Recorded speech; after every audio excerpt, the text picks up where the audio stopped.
Hi friends, ఎలా ఉన్నారు? Friends, ఈరోజు మీకు నేను ఒక ఇంట్రెస్టింగ్ స్టోరీ షేర్ చేయబోతున్నాను.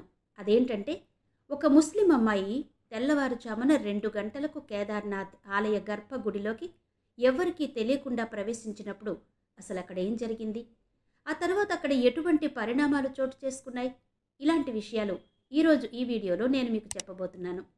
ఫ్రెండ్స్, ఈ వీడియో ఎవరైతే దేవుడు లేడు అని మాట్లాడుతున్నారో వారందరికీ చెంపపెట్టు లాంటిది. కాబట్టి ఫ్రెండ్స్, వీడియో చాలా ఇంట్రెస్టింగ్గా ఉండబోతుంది. వీడియోని చివరి వరకు స్కిప్ చేయకుండా చూడండి. అంతకంటే ముందు మీలో ఎవరైనా మా ఛానల్ని సబ్స్క్రైబ్ చేసుకోకపోయి ఉంటే గనక వెంటనే సబ్స్క్రైబ్ చేసుకోండి. పక్కనే ఉన్న బెల్ సింబల్ని ప్రెస్ చేయడం మాత్రం మర్చిపోవద్దు. ఫ్రెండ్స్, కేదార్నాథ్ ఆలయం ఇది హిమాలయాల ఒడిలో ఉన్న ఒక పవిత్ర మరియు దివ్యమైన పుణ్యక్షేత్రం.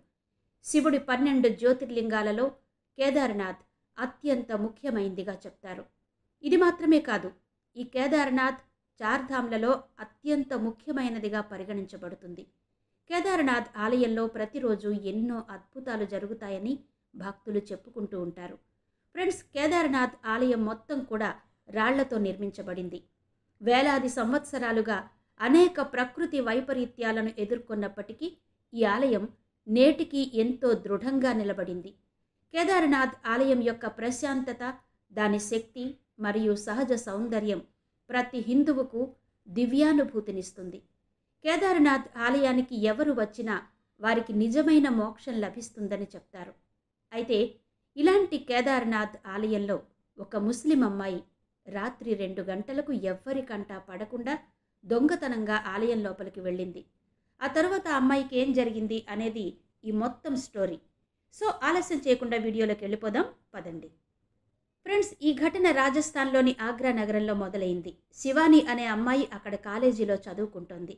శివాని తల్లిదండ్రులు చిన్నతనంలోనే చనిపోయారు. తన అన్నతో కలిసి శివాని అక్కడే ఉండి చదువుకుంటూ ఉండేది. కాలేజీలో చదువుతున్న సమయంలో శివాని తనతో పాటు చదువుకుంటున్న సోహైల్ అనే కుర్రాడితో పరిచయం ఏర్పడింది. క్రమంగా సోహైల్, శివాని మంచి స్నేహితులయ్యారు. ఈ స్నేహం రోజు రోజుకు పెరిగి పెరిగి ప్రేమకు దారితీసింది. ఏడాది వ్యవధిలోనే శివాని, సోహైల్ ఇద్దరూ ఒకరికొకరు బాగా దగ్గరయ్యారు. సోహైల్ ముస్లిం మతానికి చెందినవాడు కాగా శివాని హిందూ మతానికి చెందింది. శివాని మహాశివుని భక్తురాలు. మరోవైపు సోహైల్ ఒక ముస్లిం, కానీ తరచుగా అతను శివాని ముందు మంచివాడిగా నటించేవాడు. కాలం నెమ్మదిగా ముందుకు సాగిపోతూ ఉంది. ఒకరోజు సోహైల్ శివానికి తన ప్రేమను వ్యక్తపరిచాడు.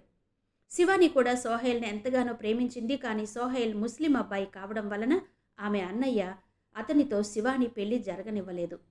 కానీ ఎలాగోలా శివాని ధైర్యం కూడగట్టుకుంది.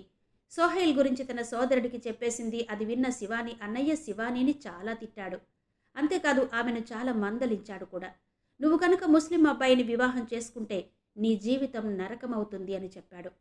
ముస్లిం ఇంట్లో నివసించడం అంత తేలికైన విషయం కాదు అని, ఒక హిందూ అమ్మాయి అక్కడ ప్రతిరోజు కొత్త కొత్త సవాళ్లను ఎదుర్కోవాల్సి ఉంటుందని చెప్పాడు. అంతేకాదు, ముస్లిం మతానికి చెందిన అబ్బాయిలు 3-4 పెళ్లిళ్లు చేసుకుంటారని, వారికది మామూలు విషయమే అని, ప్రతిరోజు మాంసాహారం తింటారని, ఆ ఇంటి అమ్మాయిలే అది వండి పెట్టాలి అని చెప్పి, ఇవన్నీ మీరు అసలు చెయ్యలేరు, అంతకంటే ముందు నువ్వు నీ హిందూ మతాన్ని కూడా వదిలేయాల్సి ఉంటుంది, కాబట్టి ఆలోచించుకో అని మందలించాడు. ఈ విషయాలు విన్న శివానికి ఒక్కసారిగా ఏమీ అర్థం కాలేదు. ఏం చెయ్యాలో అస్సలు అర్థం కాలేదు. ఆ తరువాత శివాని ఈ విషయాలన్నీ సోహైల్కు చెప్పింది. అప్పుడు సోహైల్, నువ్వు వీటన్నిటి గురించి అసలు ఆలోచించవద్దు. నువ్వు పెళ్లి తర్వాత కూడా ఇప్పుడు ఎలా అయితే ఉంటున్నావో అలాగే ఉంటావు. ఏమీ మారదు. నువ్వు ముస్లిం మతంలోకి మారాల్సిన అవసరం ఏమాత్రం లేదు. అది మాత్రమే కాదు, మాంసాహారం కూడా వండాల్సిన అవసరం అంతకన్నా లేదు. ఇంకా నువ్వు నీ శివుడిని చక్కగా ప్రార్థించుకోవచ్చు. నేను దేనికి అడ్డు చెప్పను అని చెప్పాడు. ఇది విన్న శివానికి చాలా ఆనందం వేసింది. తన అన్నయ్య కావాలని పెళ్లి చేయకూడదని ఇవన్నీ చెప్పి ఉంటాడు అని లోపల అనుకుంది.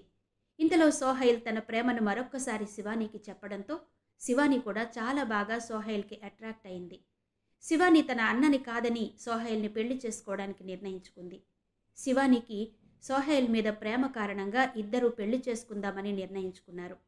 శివాని సోహైల్కి చెప్పింది, మన పెళ్ళయిన తర్వాత ఇద్దరం కలిసే కేదార్నాథ్ ఆలయ దర్శనానికి వెళదామని. సోహైల్ కూడా హ్యాపీగా ఓకే చెప్పాడు. ఆ తర్వాత శివాని తన సోదరుడితో ఉన్న సంబంధాన్ని కాదనుకుని సోహైల్ని పెళ్లి చేసుకుంది. శివాని తన అనుకున్న ప్రపంచంలోకి వచ్చేశాను అనుకుంది. కానీ అసలు కథ ఇప్పుడే మొదలవబోతోంది. మొదటి కొన్ని రోజులు సోహైల్ మరియు అతని కుటుంబం శివానితో చాలా సంతోషంగా ప్రేమగా ఉండేవారు. ఎంతో బాగా చూసుకునేవారు. కానీ క్రమంగా సోహైల్ మరియు అతని కుటుంబం యొక్క అసలు రంగు బయటపడడం శివానికి అర్థమవుతుంది. సోహైల్ శివానీని ఇంటి పనులు చేయమని, మాంసాహారం కూడా తయారు చేయమని అరిచేవాడు. నెమ్మదిగా శివానీకి మాంసాహారాన్ని అలవాటు చేశాడు. ఆ తర్వాత ఇప్పుడు నువ్వు నాతో కలిసి బతకాలంటే మీ హిందూ మతాన్ని వదులుకోవాలని, ముస్లిం మతాన్ని స్వీకరించాలని శివానీకి గట్టిగా చెప్పాడు. కానీ శివాని దానికి నిరాకరించింది. దాంతో సోహైల్కు చాలా కోపం వచ్చింది. శివానీని చాలా బాగా కొట్టాడు. పాపం శివాని ఆ దెబ్బలకు విలవిలలాడిపోయింది. శివానీని బలవంతంగా ముస్లిం మతంలోకి మార్చారు. ఇప్పుడు శివాని మతం మారిపోయింది కాబట్టి తన పేరు శివానీకి బదులు సోఫియా అని పెట్టారు. ఇప్పుడు సోఫియా ముస్లిం అమ్మాయిగా మారిపోయింది. ఆ ఇంట్లో సోఫియా పరిస్థితి చాలా దారుణంగా ఉండేది. ప్రతిరోజు నరకమే ఆ ఇంట్లో ఆమెకు. సోఫియా ప్రతిరోజు తన మనసులో ఆ మహాశివుణ్ణి స్మరిస్తూనే ఉండేది. అది మాత్రమే కాదు, నన్ను ఈ నరకం నుండి బయటపడేయమని మహాశివుణ్ణి ప్రతిరోజు ప్రార్థించేది. ఇప్పుడు శివానీకి ఉన్న ఏకైక అన్నయ్య కూడా తనతో లేడు. ఒక విధంగా చెప్పాలి అంటే శివానీకి ఇప్పుడెవరూ లేరు. సోహైల్ను పెళ్లి చేసుకునే విషయంలో శివానీకి వేరే మార్గమేమీ కనిపించలేదు. శివాని ఎప్పుడూ బుర్ఖాలోనే ఉండాల్సి వచ్చేది. ఆమె ముఖం ఎప్పుడూ బుర్ఖాతో కప్పబడి ఉండేది. ఎక్కడికైనా బయటకు వెళితే ఎప్పుడూ బుర్ఖాలోనే వెళ్లాల్సి వచ్చేది. తాను పెద్ద తప్పు చేశానని శివానీకి బాగా అర్థమైంది. ఓ రోజు రాత్రి శివాని నిద్రిస్తున్న సమయంలో ఆమె కలలో మహాశివుడు ప్రత్యక్షమయ్యాడు. ఉదయం నిద్ర లేచేసరికి శివానీకి ఎందుకో తెలీదు, ఒళ్లంతా విపరీతంగా చెమటలు పట్టాయి. ఆ మహాశివుడు తనను కేదార్కు రమ్మని పిలుస్తున్నాడని శివానీకి అర్థమైంది. కానీ ఇప్పుడు ఆమె కేదార్నాథ్కు ఎలా వెళ్ళగలదు?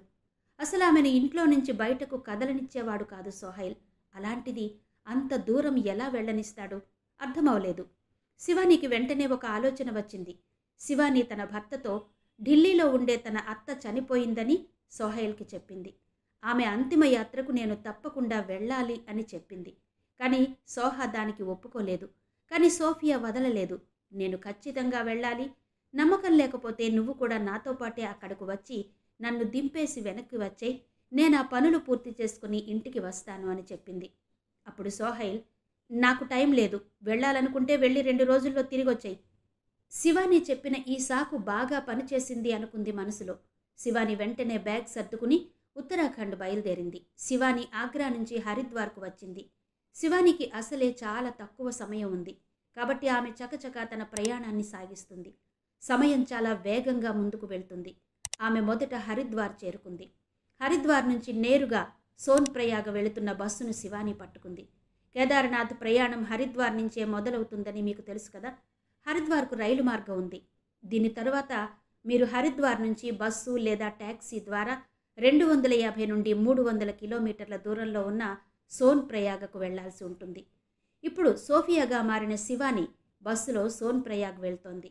ఈ కేదార్నాథ్ సందర్శన అతని మనసులోని అన్ని బాధలను తొలగించాలని ఆమె మనసారా కోరుకుంది. కేదార్నాథ్ యాత్ర స్వర్గం లాంటిది. సుమారు 7 గంటల ప్రయాణం తర్వాత శివాని సోన్ప్రయాగ్ చేరుకుంది. అప్పటికే సమయం సాయంత్రం 6 గంటలైంది. శివాని పూర్తిగా అలసిపోయింది. కానీ ఎక్కడా రెస్ట్ తీసుకోలేదు. సోన్ప్రయాగ చేరుకున్న తర్వాత ఆమె వెంటనే గౌరీకుండకు బయలుదేరింది. కానీ సోన్ప్రయాగ నుండి గౌరీకుండ దూరం సుమారు 5 కిలోమీటర్లు. గౌరీకుండ నుంచి కాలినడకన ముందుకు వెళుతుంది. ఆ సాయంత్రం సమయంలో సోన్ప్రయాగ నుంచి ఎలాంటి కార్లు లేవు. గౌరీకుండ వెళ్లేందుకు శివాని కాలినడకన సోన్ప్రయాగ నుంచి ఆ ప్రయాణాన్ని ప్రారంభించింది. రాత్రవుతుంది. చీకటి పడింది. సోన్ప్రయాగ నుంచి గౌరీకుండ వెళ్లే మార్గం ఎంతో నిర్మానుష్యంగా ఉంది. ఎలాగోలా ముందుకు కదిలి 1 గంటలో గౌరీకుండ చేరుకుంది. అనంతరం రాత్రి 7:30 గంటలకు గౌరీకుండ నుంచి శివాని కేదార్నాథ్ గుడికి బయలుదేరింది.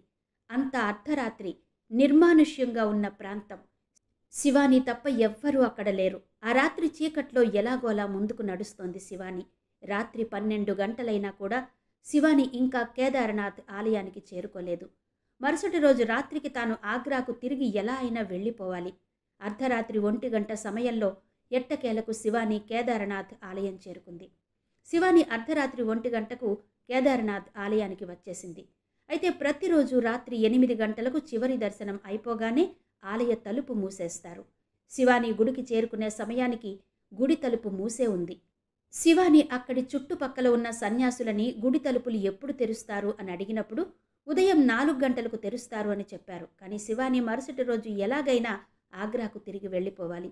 ఇప్పుడేం చెయ్యాలో అర్థం కాలేదు శివానికి. అయితే ఇప్పుడు అసలు సమస్య ఏంటి అంటే శివాని పేరు ఇప్పుడు శివాని కాదు, సోఫియా అని ఆధార్ కార్డులో ఉంది. అసలు కేదారనాథ్ ఆలయంలోకి ముస్లింలను రానివ్వరు. ఇప్పుడేం చెయ్యాలి అదే అర్థం కాలేదు. కానీ ఎలాగైనా సరే శివుడి దర్శనం చేసుకోవాలి. ఏదైనా సరే శివుడి దర్శనం చేసుకున్నాకే తిరిగి వెళ్తాను అనుకుంది. ఇప్పుడు శివానికి ఒకే ఒక్క మార్గం ఉంది. అదేంటంటే దొంగచాటుగా లోపలికి ప్రవేశించడం. అయితే ఆ రోజు అక్కడ భక్తులు చాలామంది ధర్మశాలల్లో కొందరు, టెంటుల్లో కొందరు నిద్రపోతున్నారు. ఆ రాత్రి ఆ ప్రదేశం పూర్తిగా నిశ్శబ్దం ఆవరించింది. ఎలా అయినా ఆ రాత్రి కేదారనాథ్ బాబా ఆలయంలోకి వెళ్లాలని శివాని పథకం వేసింది. గుడిలో నిశ్శబ్దం అలముకోవడంతో శివాని గుడి 2వ ద్వారం వైపు వెళ్దామనుకుంది. అయితే శివాని గుడి 2వ తలుపును తోసేసరికి ఆ తలుపు లోపలి నుంచి తాళం వేసి ఉంది. శివాని గుడి మొదటి తలుపును కూడా కొంచెం తొయ్యడానికి ప్రయత్నించింది. కానీ అది కూడా లోపలి నుంచి తాళం వేసి ఉంది. ఇప్పుడిక బయట నుంచి ఆలయంలోకి వెళ్లే 3వ ద్వారం మాత్రమే ఉంది. వెంటనే శివాని ఆ 3వ ద్వారం వైపు వెళ్ళింది. శివాని ఆ తలుపును కూడా తోసేసరికి తలుపు కొద్దిగా తెరుచుకుంది. కానీ లోపలి నుండి గడియ పెట్టి ఉంది.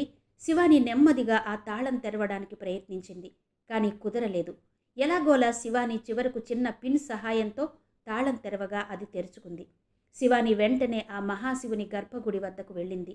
లోపల ఉన్న కేదారనాథ్ శివుని గర్భగుడి వద్దకు శివాని చేరుకోగానే ఆమె ఎదురుగా ఆ మహాదేవుని శివలింగం ఉంది. అయితే అక్కడ అనుకోకుండా ఒక వింత కనిపించింది శివానికి. ఆ శివలింగం చుట్టుకుని శేషనాగు ఉండడాన్ని గమనించింది. ఒక్కసారిగా వణికిపోయింది. ఏం చెయ్యాలో అస్సలు అర్థం కాలేదు. కానీ ధైర్యం కోల్పోలేదు. శివాని కాసేపు అదే చోట నిలబడి అలాగే చూస్తూ ఉంది. శివాని అక్కడ ఉన్నంతసేపు శేషనాగు శివానికి ఎటువంటి హాని తలపెట్టలేదు. శివాని ఆశ్చర్యపోయింది. శివాని నెమ్మదిగా వెళ్ళి శివలింగాన్ని చేతులతో తాకింది. అక్కడి సమీపంలోని ఒక కుండ నీటిని ఉంచారు. శివాని ఆ కుండను నీటితో నింపి శివలింగం మీద నీళ్లు పోసింది. ఆశ్చర్యకరమైన విషయం ఏంటంటే ఆ శేషనాగు శివానికి ఏమాత్రం హాని చెయ్యలేదు. నీరు సమర్పించిన తర్వాత శివాని తన జీవితంలో అంతా సవ్యంగా ఉండాలి అని బాబా కేదారనాథ్ను మొక్కుకుంది. భర్త సోహైల్ ఆమెను శాశ్వతంగా వదిలివేయాలి అని తన జీవితం బాగుండాలని కోరుకుంది. తాను చేసిన నేరానికి శివాని ఏడుస్తూ పశ్చాత్తాపం చెందింది. స్వామి, నన్ను క్షమించండి. నేను ప్రేమలో గుడ్డిదానిని అయిపోయాను. మంచి చెడులను అర్థం చేసుకోలేకపోయాను. ఇప్పుడు నా తప్పు నేను తెలుసుకున్నాను. నన్ను ఈ నరకం నుంచి బయటపడేయమని ప్రాధేయపడింది శివాని. ఆ తర్వాత శివాని లేచి మళ్ళీ శివుడికి నమస్కరించి శేషనాగ్కు నమస్కరించి ఆలయం నుంచి బయటకొచ్చి ఆ తలుపులు మూసేసి తిరుగు బయటకొచ్చేసింది. ఆమె గౌరీకుండకు తిరిగి బయలుదేరింది. గత 2 రోజుల నుంచి ప్రయాణం ఎంతో కష్టంగా ఉన్నప్పటికీ ఏమాత్రం కూడా ప్రయాణం ఆపలేదు. ప్రశాంతంగా కూర్చోలేదు.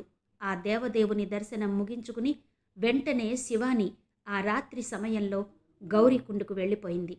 శివాని ఉదయం 8 గంటలకు గౌరీకుండ చేరుకుంది.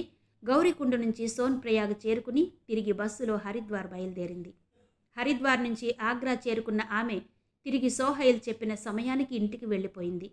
కానీ ఆమె సోహైల్ ఇంటికి చేరుకోగానే అక్కడ వాతావరణం అంతా కూడా పూర్తిగా మారిపోయింది. అసలు శివాని ఊహించలేదు. అక్కడ తన అత్తగారు శివానితో ఎంతో ప్రేమగా మాట్లాడడం మొదలుపెట్టారు. శివాని భర్త సోహైల్ అయితే శివాని చేతులు పట్టుకుని, నన్ను క్షమించు శివాని, నేను నిన్ను ఎంతగానో వేధించాను, ఇబ్బంది పెట్టాను. నేను నా తప్పులు తెలుసుకున్నాను. ఇక నుంచి నీ పేరు శివానీగానే ఉంటుంది. నువ్వు తిరిగి నీ మతంలోకి మారిపోవచ్చు. నీకు నచ్చినట్టు నువ్వు ఉండు. ఇది మాత్రమే కాదు శివాని, నిన్ను ఇన్ని రోజులు ఇబ్బంది పెట్టినందుకు నేను మరియు నా కుటుంబం మొత్తం కూడా హిందూ మతంలోకి మారిపోవాలనుకుంటున్నాము. ఇది నీకు ఇష్టమే కదా అన్నాడు. ఒక్కసారిగా ఈ మాటలు విన్న శివాని ఆశ్చర్యపోయింది. అసలు ఇదంతా ఏంటి, ఇలా ఎలా అంటూ షాక్కి గురైంది. సోహైల్ నిజంగా అంటున్నాడా లేక జోక్ చేస్తున్నాడా అనేది అర్థం కాలేదు. అయితే కాలం గడిచే కొద్దీ శివానీకి సోహైల్ ఏదైతే చెప్పాడో అది చేసి చూపించాడు. మొత్తం కుటుంబం హిందూ మతంలోకి మారిపోయారు. శివానీ కూడా తిరిగి తన హిందూ మతంలోకి మారిపోయింది. చూశారు కదా ఫ్రెండ్స్, శివానీకి జరుగుతున్న అన్యాయాన్ని అడ్డుకోవడమే కాదు, మొత్తం కుటుంబాన్ని తనలోకి లాక్కున్నాడు ఆ మహాశివుడు. ఫ్రెండ్స్, ఈరోజు నేను హిందూ మతంలోని అమ్మాయిలందరికీ ఒక విషయం చెప్పాలనుకుంటున్నాను. మీరు శివాని వంటి తప్పు ఎప్పుడూ చేయవద్దు. ఎందుకంటే ఈ రోజుల్లో కూడా ఎంతోమంది ముస్లిం అబ్బాయిలు మేకవన్నె పులులుగా తిరుగుతున్నారు. వారు హిందూ అమ్మాయిలను లోబరుచుకుని వారిని పెళ్లి చేసుకుని ఆ తరువాత వారిని తమ మతంలోకి మార్చేస్తున్నారు. అంతేకాదు, వాళ్ళని నానా హింసలు పెడుతున్నారు. న్యూస్లోనో న్యూస్ పేపర్లోనో మనం ఇలాంటివి చదువుతూనే ఉన్నాం. కాబట్టి మీరు మీ పిల్లలు లేదా మీకు తెలిసిన వాళ్ళకి ఈ విషయం విడమర్చి చెప్పండి. కొంతమందినైనా మనం కాపాడగలిగితే అదే చాలు. సో ఫ్రెండ్స్, ఎలా ఉంది స్టోరీ? మీ అందరికీ ఎంతో నచ్చుతుందని అనుకుంటున్నాను. ఫ్రెండ్స్, మీకేమైనా సందేహాలు సూచనలు ఉంటే క్రింద ఉన్న కమెంట్ బాక్స్లో మెసేజ్ చేయడం మాత్రం మర్చిపోవద్దు. మా ఈ వీడియోని లైక్ చేసి షేర్ చేయడం కూడా మర్చిపోకండి. హర హర మహాదేవ, శంభో శంకర.